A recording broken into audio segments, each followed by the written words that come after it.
Die Bybel sê mos, waar 2 of 3 in my naam vergader, daar is ek by hulle. En wat 'n wonderlike wete, dis nie net ek en jy wat vanoggend stil word nie. Jesus is hier by ons en deur sy Gees woon hy in ons. Baie welkom weer by jou dag 321 dagstukkie van Lewe Lig. En ons tema is: vir wie doen jy?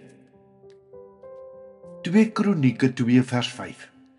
Die tempel wat ek gaan bou, sal iets groots wees, want ons God is groter as enige ander God.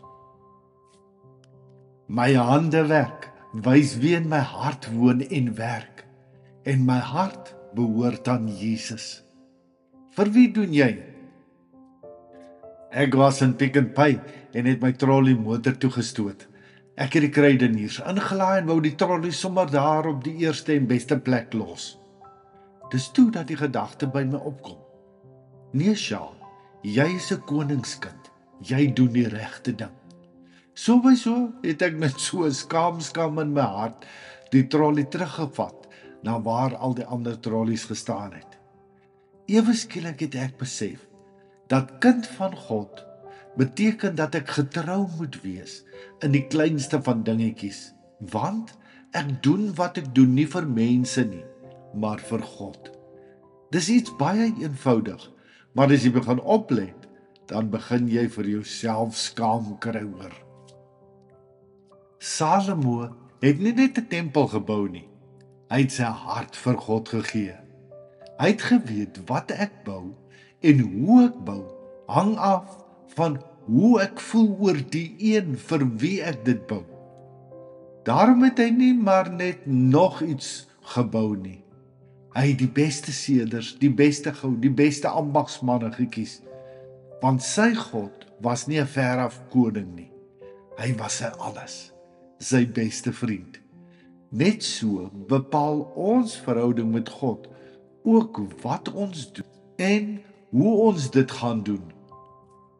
As God vir my aan een kant Sondagvriend is, doen ek meeste van die tyd wat ek doen vanuit skuldgevoelens en om hom net gelukkig te hou.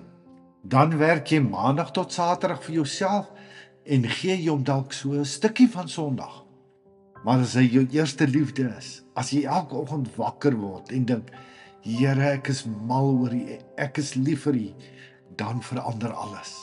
Dan vee jy die vloer met sorg, want jy weet hy loop saam met jou deur die huis.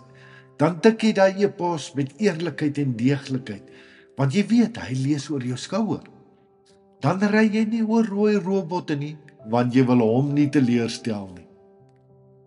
Wat en hoe jy doen, word bepaal deur jou verhouding met die een vir wie jy dit doen. Dis hoekom party mense se werk soos 'n lied klink. Hulle doen dit uit 'n hart wat oorloop van dankbaarheid vir wat Jesus vir hulle gedoen het. Dis ook hoekom ander se werk soos 'n gekrapte plaat klink, want hulle doen is vir mense, vir geld, vir applous, of om net te doen wat gedoen moet word. Salomo het die tempel majestueus gebou, omdat hy geweet het, my God is groot en hy verdien net my allerbeste.